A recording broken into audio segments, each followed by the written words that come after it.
What's up, everybody? It's Cloaken. I'm back with Ciderhelm and Surprise Birthday. We're talking Catalyst Black. Of course, if you haven't seen our update or our reveal video actually last week, definitely check out the link below to get caught up.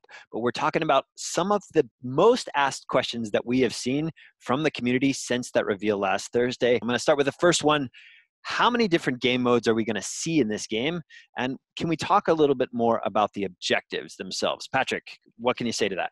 Yeah. So when we're developing game modes, we're basically developing three types of modes. We have our classic modes. These are things like Capture the Flag, King of the Hill, and other things you may be familiar with. We'll put our own twist on these, of course. So then we have war modes. These are larger scale and they last longer, and there's a lot of ways you can contribute to a victory. So you drop in and you look for the things that you're looking to do. Maybe you're trying to accomplish a mission. Maybe you're just trying to, go shoot some people and capture a central objective. And then finally, we have these Guardian modes. So we're developing these, which are they're more PvE focused versions of the war modes. These include things like defending your bases, taking out raid bosses, and there may be some PvP in these, but it's really much more focused on the PvE elements. So by launch, we're aiming to launch with several of these classic modes and at least one of the larger modes. All right, next question. We're just going to keep moving through this. What about Primals? We talked about two Primals, Sunder and Isia, in the reveal video. Are we going to see more Primals? How many? What can you say about that side of the game? Yeah. So right now we are actively developing 4 Primals, and we have several more in concept stages. So we'll be revealing a lot more about this over time. What about cosmetics and skins for characters and gear? Q, what are your thoughts on that? Okay, so some of you mentioned in the video, in our teaser video, why does everybody look exactly the same? So good news, you don't all have to look like the same dude. You will actually start out with 8 standard skins that you can choose from and switch between at any given time, with more skins coming in the future tied to purchase/achievement. All right, let's talk about the drop-in, drop-out system. This was a very common source of questions from the community. We call it Dido internally, but Patrick, can you talk a little bit more about the drop-in, drop-out system? How exactly does it work? Yeah, so Dido is really straightforward. You can at any point join or leave a match without any repercussion. It's really just that simple. So we'll put you in a good match automatically, at least we'll try to, and you can also join a friend as long as their match isn't already at max capacity. Now, as a follow-up to that, Patrick, that some people are concerned out there that a system like this has the potential for trolling, like people just jumping into matches and jumping out of matches, and those that care about the more longevity of a game, the opportunity to win or the fear of losing. How does that affect match quality? And what are your thoughts in that regard?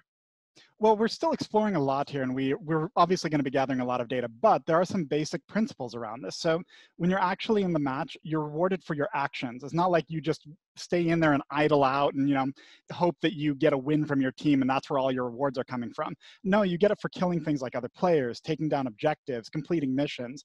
And if you do stay through to the end of the match, you'll get a small multiplier to what you've earned. But if you aren't participating, you're just not earning anything in the first place. So the multiplier isn't doing anything for you. And in most modes, it's actually fairly hard to troll your teammates.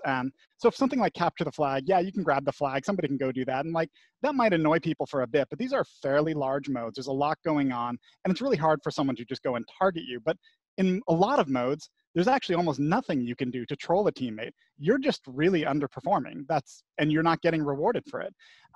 So of course, there's also one other layer to this, which is with the drop-in, drop-out format, because you're not penalized for leaving. Let's say you are feeling frustrated about it, and maybe you would otherwise have gone and trolled in another game. In here, you can just leave if you're frustrated and either start a new match or jump into some other activity. Another element of trolling is that in this game, unlike a MOBA, you can't directly feed power into your opponents. So a big reason trolling is so effective and frustrating, and why trolls want to do it in MOBAs, is that by repeatedly dying to the enemy team, you're permanently making them more powerful for the rest of the game by giving them gold, letting them buy more items, which then perpetuates the cycle of you dying and giving them more gold and buying more items. And because most of the game modes that we're making are drop in, drop out, we're not going to do any kind of permanent empowering of your character throughout a game session. There are ways to temporarily become more powerful, because power spikes is what we're all about, but you're not going to become permanently more powerful like the standard MOBA growth, gold and growth progression that is in every single session. One of the other common questions that we've received from the community has been one about the game's monetization. And I want to just take this one myself and say this is something that as a team we care immensely about. And it is something we want to do a very thorough job of communicating with you guys. And we intend to do so over the next coming couple weeks. So I'm going to kind of punt this one down the road, but I do want to let you guys know that we hear your concerns, we hear your questions. It's something we care about deeply, and we'll do a very thorough deep dive on this issue in the coming weeks. That being said, we can talk a little bit more about progression in this game. What does it mean to progress? And so, Q, maybe this is another good one for you. Can you talk a little bit more about progression in this game and how exactly it works? Yeah, so progression, like I said, is gears, so not hero-based. One of the biggest central focuses of the game is collecting a variety of gear and modifying it so that it can do potentially different things. Every piece of gear in the game will be earnable, and then if you want more details in the next couple of weeks, we'll be expect something along along the lines of a blog post that goes very deep into how progression works. All right, moving on from monetization and progression, one of the other common tracks of questions we've seen from the community is around social features. Q, what can you tell us about the social feature side of this game? Yeah, so in addition to playing with your friends via parties, which is the normal way of doing things, where you have to like add everyone, get them to accept, drag them into the right spots, and start the game and make sure everyone's actually ready. We want to try something that is a bit smoother, a bit more lightweight. So if you look at your friends list, you'll actually be able to see what game mode your friend is currently in, and you can just tap that button to drop right into their current match if there is still space available on that server. So press that button, you'll drop in on their team, definitely on the same team as your friend. Oh, that's awesome. There needs to be like a nemesis mode where you can drop in opposite their team. That would be really fun. Okay, so maybe one of the more common questions we've seen in the Discord over the course of the past week has been this question around tap controls. We know there's a lot of love for tap controls in VG, but where is their place, or is there a place for them in Catalyst Black? Okay, so tap controls, I think, is still the best input method for MOBAs on a touchscreen. For this game, though, we just don't know how to make it work here because you're constantly moving and shooting at the same time.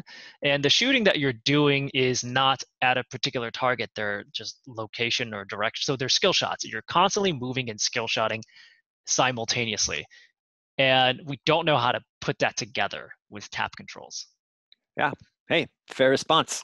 I know if anyone could figure it out, it would be you, Q. I totally believe it. So, all right, guys, we're nearing the end here. The last question is the one of when can I play this game? How do I get into a beta? You know, how do I apply for a beta? And if you're seeing this video on the Discord, you're in a great place for that. We're going to be bringing most of our content to Discord first. So, that's an awesome place to find out how to get more connected with our future testing plans.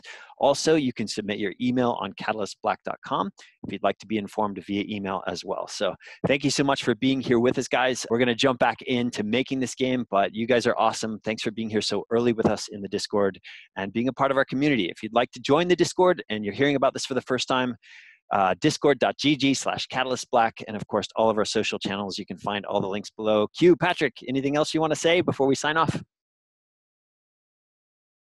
Thank you. We're not awkward at all, guys. Never settle for the lesser evil.